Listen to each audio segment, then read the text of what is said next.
mengalami gangguan pendengaran atau tuli. Nah, yang cukup parah. Jadi kalian bisa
Assalamualaikum warahmatullahi wabarakatuh. Ketemu lagi sama saya Vicky Fatun. Di kesempatan kali ini kita akan membahas tentang efek samping yang ditimbulkan oleh vaksin berjenis inactivated virus, yaitu Sinovac.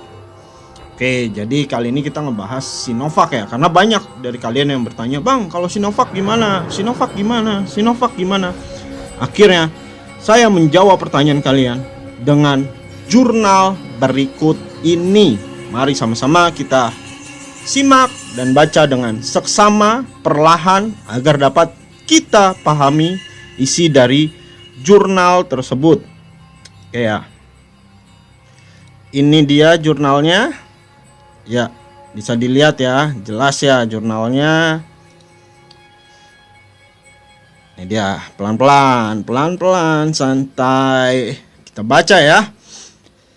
Efek samping vaksin virus corona Sinovac, ketulian. Jadi diduga nih, bahasa saya diduga bahwa Sinovac ini memiliki efek samping untuk beberapa kondisi tertentu yang diderita oleh beberapa orang, tidak semua ya pastinya ya, yaitu menjadi tuli.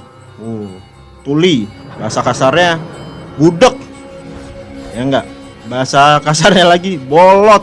Nah itu dia ya, kita baca nih ya, bentar. Nah ini dia. Oke ya. Nah ini ya, COVID-19 telah menyebar ke seluruh dunia dan merupakan salah satu penyakit menular yang paling mengancam di dunia. Vaksinasi dikenal sebagai metode yang efektif untuk melindungi populasi yang rentan terhadap penyakit tersebut. Vaksin coronavirus yang dikembangkan oleh Sinovac telah terbukti memiliki efek perlindungan yang tinggi, katanya ya. Itu tanggapan saya tuh, katanya. Oke. Jadi ya belum tentu juga melindungi yang siapa nih, tetapi juga memiliki potensi efek samping. Misalnya, departemen kami melihat 2 pasien dengan kasus. Saya ulangi ya, departemen kami melihat 2 pasien dengan kasus ketulian. Jadi bisa juga menyebabkan efek samping menjadi ketulian ya, atau menjadi tuli. Yang dilaporkan terjadi setelah inokulasi dengan vaksin virus corona Sinovac. Sementara ketulian hanyalah efek samping yang jarang. Nah, jadi maksudnya jarang ini tidak terjadi pada semua yang menerima Sinovac ya. Jadi hanya beberapa orang dengan kondisi tertentu, biasanya gitu. Tapi ini jelas membuktikan bahwa Sinovac juga memiliki efek samping untuk sebagian orang. Tuh ya, saya pertegas ya. untuk sebagian orang dengan kondisi tertentu. Jadi tubuh orang nih beda-beda kondisinya gitu loh.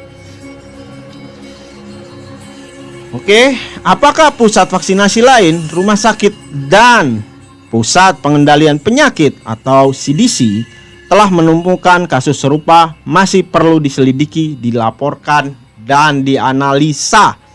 Oke, kita lanjut dulu jurnalnya. Nah, ini dia ya. Jauhan. Oke. WHO menamakan new coronavirus sebagai 2019 nCoV secara resmi dan menyatakan virus tersebut sebagai penyebab epidemi pneumonia di Wuhan, Hubei, Cina. Selain itu, Komite Internasional untuk Taksonomi Virus mengumumkan bahwa 2019 nCoV secara resmi diklasifikasikan sebagai sindrom pernafasan akut yang parah coronavirus 2 atau SARS-CoV-2. COVID-19 menyebar ke hampir setiap negara dan telah menjadi salah satu penyakit menular yang paling mengancam secara global. Nah, itu ya, itu sejarah singkat tentang si coronavirus ini. Oke, kita lanjut aja. Nah, ini pengantar dari si vaksin. Vaksin adalah salah satu metode perlindungan, katanya, sekali lagi saya pertegas, katanya, yang paling efektif terhadap penyakit pada populasi yang rentan. Nah, itu statement dari mereka. Tapi apakah kalian merasakan fakta bahwa kayaknya nggak efektif ya vaksin-vaksin ini ya? Ini menurut saya loh. Mungkin kalian merasakan hal yang sama saya. Oke, kita lanjut dulu ya. Kita langsung, ini kan ada double blind fast. Nah, kita nih baca kesini nih. Oke, dengan membandingkan kejadian efek samping antara kelompok yang divaksinasi dan placebo, akibatnya keamanan dan efektivitas biasanya membutuhkan waktu lama untuk ditunjukkan. Tuh, jadi masih butuh waktu lama katanya sekali lagi katanya. Oke. Menciptakan ketegangan waktu yang tidak menguntungkan dalam memperkenalkan kemungkinan vaksin yang menyelamatkan jiwa katanya. Dan jangan lupa, banyak juga yang diduga menjadi korban, bisa berakibat juga kematian ya. Jadi harus berimbang sebenarnya antara pernyataan-pernyataan tentang vaksin ini, harusnya berimbang. Tidak boleh kita hanya membahas manfaat, tapi juga kita harus memberitahu masyarakat tentang efek samping yang juga bisa berakibat pada kematian dan penyakit-penyakit keras lainnya. Oke. Kayaknya kita lanjut ya, langsung ke inti pokoknya. Nah, ini dia nih. Jurnalnya nanti saya masukin juga di deskripsi ya, linknya ya. Nah, ini ya, pasien 1. Seorang pasien laki-laki berusia 30 tahun dirawat di rumah sakit pada 2 Mei 2021 karena gangguan pendengaran di telinga kanan disertai pusing yang berlangsung selama 4 hari. Jadi dia menjadi tuli nih selama 4 hari. Kacau juga ya. Bisa budak, tadinya nggak budak jadi budak. Ya, jadi tuli.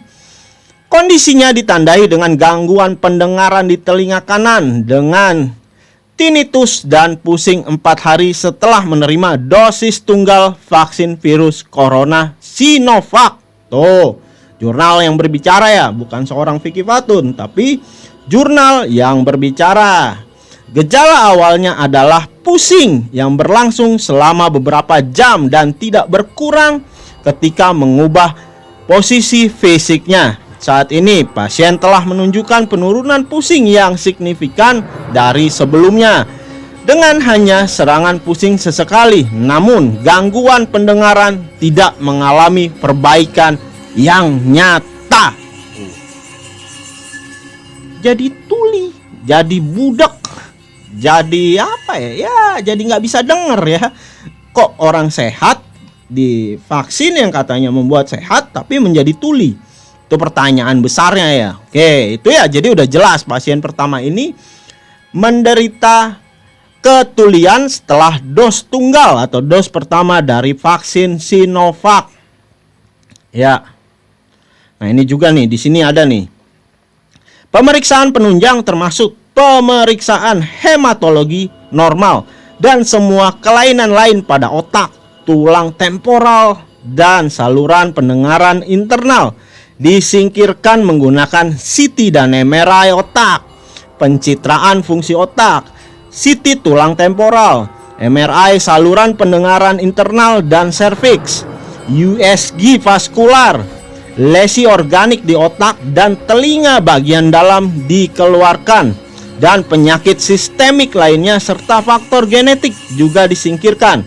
Faktor psikologis seperti stres dari pekerjaan atau kehidupan dan ketidakstabilan emosional juga dikecualikan. Tuh. Kita lanjut dulu nih, seru nih. Jadi ini bukti ya sebenarnya ya, bukti bahwa vaksin ini juga memiliki resiko gitu loh. Enggak menyehatkan aja, tapi bisa sakit juga orang gitu loh. Rencana perawatan diberikan untuk mengatasi gangguan pendengarannya yang mencakup glukokortikoid intravena, tuh, ekstrak ginkgo biloba, obat neurotropik, mecobalamin, termasuk batrosobin dengan dosis awal 10 IU. Untuk pengobatan pertama diikuti 5 IU keesokan harinya. Oke. Jadi jelas ya bahwa vaksin Sinovac ini juga memiliki efek samping, dan bahkan efek sampingnya nggak tanggung-tanggung gitu loh. Bisa membuat ketulian. Ini berdasarkan jurnal, bukan saya yang bicara, tapi jurnal berbicara. Berarti apa?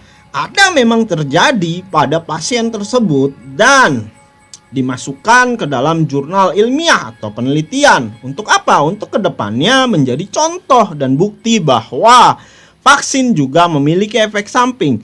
Yang kali ini kita bahas adalah Sinovac. Oke, lanjut nih. Lanjut nggak? Oke, kita lanjut ya. Ini ke pasien kedua. Nah, ini seru nih, pasien 2. Oke. Seorang pasien wanita berusia 64 tahun dirawat di rumah sakit kami pada tanggal 25 Mei 2021. Tanggalnya sama ya.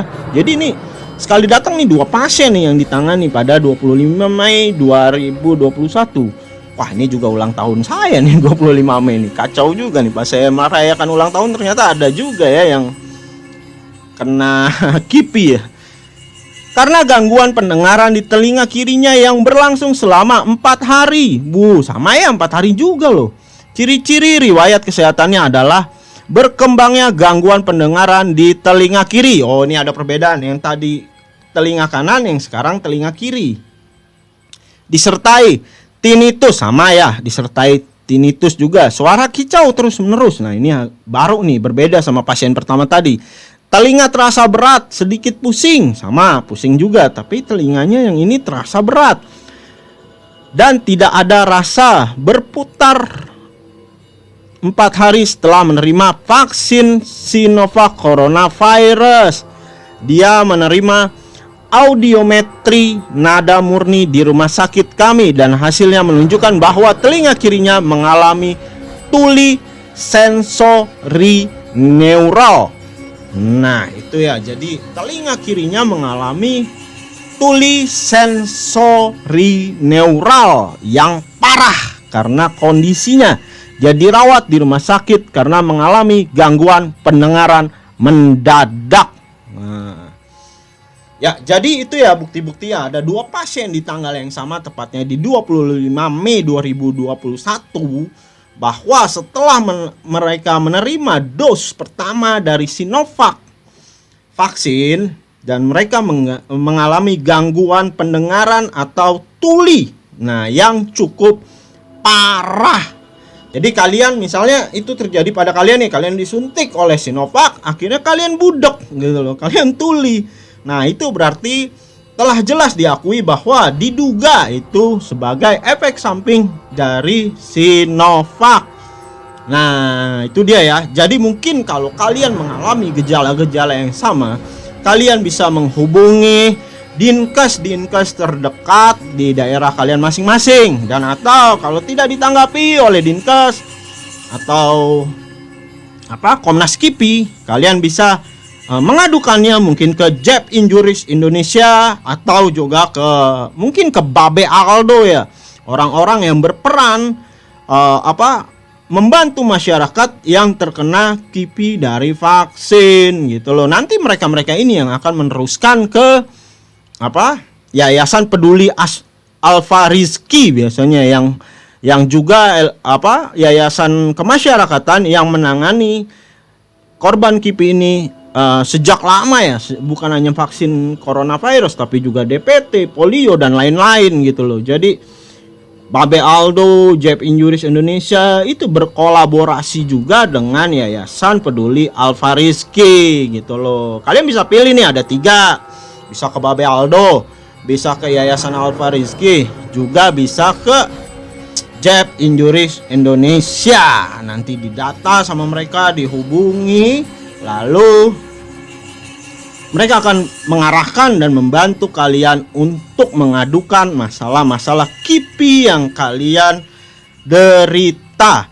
Baik kalian, sanak famili, saudara, teman, tetangga, selingkuhan, pacar, dan lain-lain ya, bisa menghubungi ketiga yang tadi saya sebutkan. Saya ulangi nih.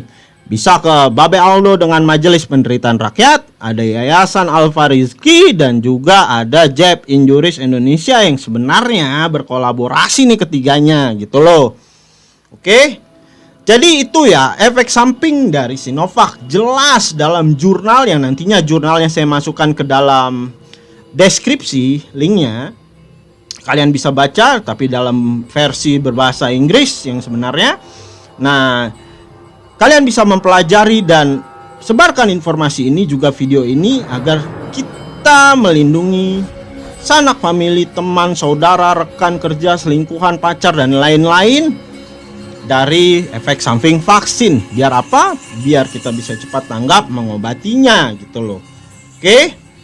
Sekali lagi saya ingatkan, jika kalian ingin vaksin silakan, saya tidak melarang. Tapi ingat, akan ada efek-efek samping, baik secara dalam jangka waktu dekat, singkat, dan yang saya mau ingatkan lagi bahwa vaksin ini belum diketahui jangka panjangnya seperti 3 tahun ke depan, 5 tahun ke depan, karena masih dalam fase uji klinik. Ya, belum rampung, belum mendapat approval baru bahwa vaksin ini telah selesai uji klinik. Nah, itu ya menurut saya ya. Ini menurut saya nih, pendapat saya.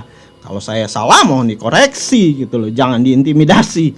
Ya, tapi satu hal lagi, sebaik-baiknya stop mandatory dari vaksin, jangan dengan paksaan dong. Buktinya adalah vaksin-vaksin lain tidak dipaksa. Kenapa vaksin ini harus dipaksakan?